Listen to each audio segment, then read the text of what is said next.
So you mentioned the electorate, and basically it's a good segue also because you mentioned people such as Musk who spend hundreds of millions of dollars on Yeah, election, and it can affect. I feel we already seen it, but it can have an yeah, impact on democracy. And my next question is, what are the let's talk about the democratic systems, and let's start yeah. on a positive note, if I may. What is a democracy? But in this, its most simplest sense, can define it in one sentence. It's a political system in which power comes from the citizens. That's well, um, that's the cliff note answer. Okay. Uh, Now, if we dig a little deeper, concretely, that means that the leaders are chosen through free, regular elections. Citizens can replace the governments without violence. Oh, Uh, that's important words. Without violence. Without violence. But of course, democracy is not just about elections. For a system to be truly democratic, there must also be clear rules of the game. We understand the rules of the game. We respect the games. That's what we call the rule of law. It means that governments must respect the law just like citizens do. The law is not there just for citizens, that there for the governments to respect as well. So in a healthy democracy, when you lose the election, you take your bags and you go home. You Yes, don't yes, complain for years that you was stolen, and you don't yes. send Well, people attacking. So let's take a very good recent examples, and more power to him, is Edmund Orban in Hungary. It was extremely powerful. Lost the elections. We haven't heard anything from him. He said, well, okay, that's fine. I'm moving on. Maybe he'll return later, but who knows? But he did respect. That's, I want to say more power to him. I'm not going to refer to another individual not too far from Canada, but, yeah, you know what I'm talking yeah, about. yeah. So, but that's not, but even there, it's not just we have free, fair elections, we respect the results. It's not enough. There are also fundamental freedoms of expression, freedom of the press, freedom of association. So citizens can debate, organize politically. So, three simple pillars. We can summarize democracy around three essential elements. As I said, first, of course, free and competitive elections. Second, protected rights and freedom. And third, institutions that limit the powers of the leader. It's funny you mentioned that because we heard. I think it's this week. I think it's a senator that said, "Well, we can't rein in the president's power." What's like? Well, Ain't that your that's job?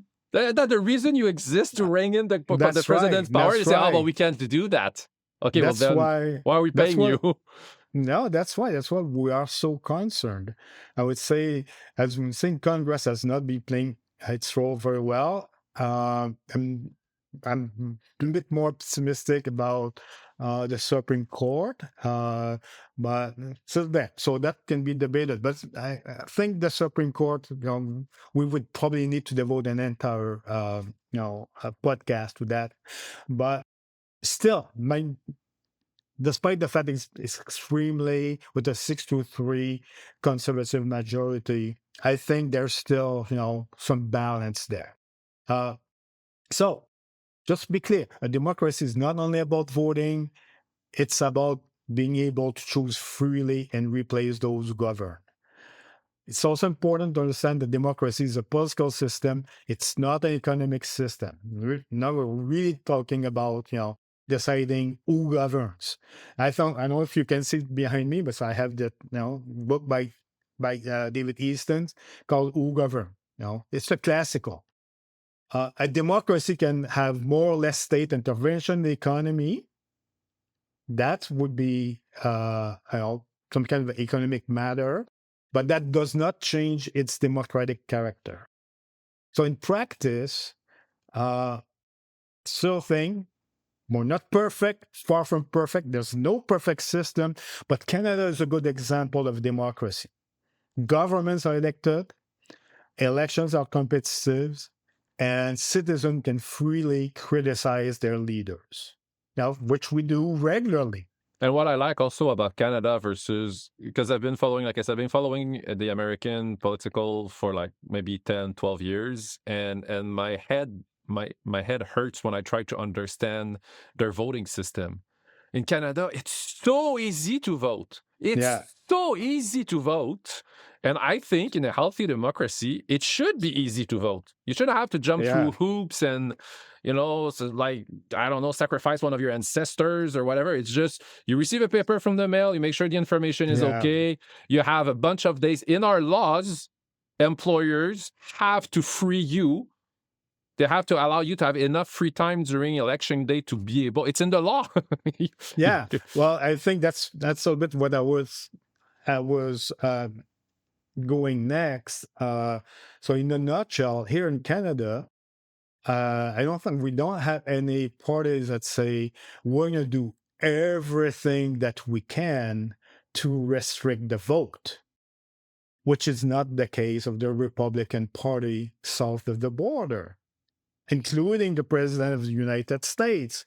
Uh, that's a key difference. I think that, but I keep repeating is that uh, it's not out of the questions because in a country like the United States, institutionally, they have a lot more safeguards against, those type of voting restrictions or concentration of powers. Much more in the United States than we have here in Canada. We have a more fragile democracy. So maybe there's something societal behind that, saying that we're not like the United States, but we are at risk. So if we love democracy, we need to share it. It's like a pearl. We need to polish it constantly, uh, and that's really a key distinction here. Uh, but not all democracies function exactly the same way. That's the message that I want your listener to understand. It's not a permanent state.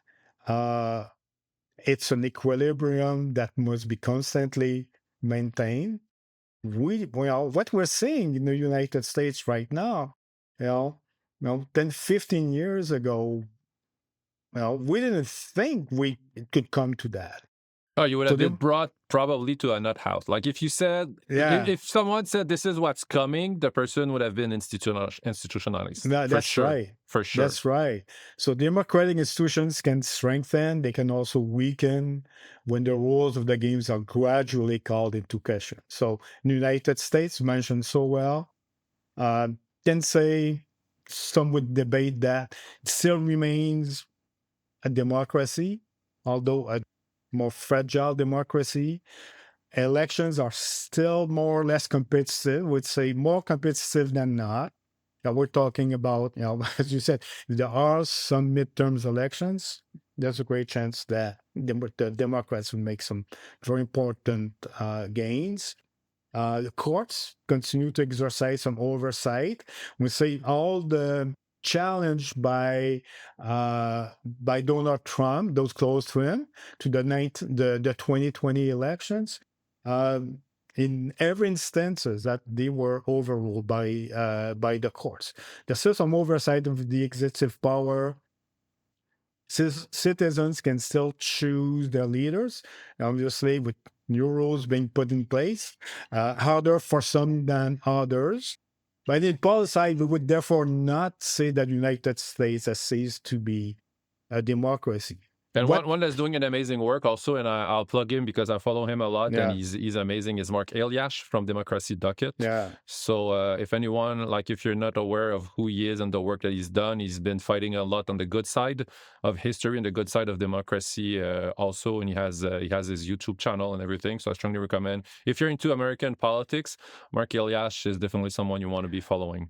That's a great example. I would say I think he's a bit more preoccupied by the state of U.S. democracy.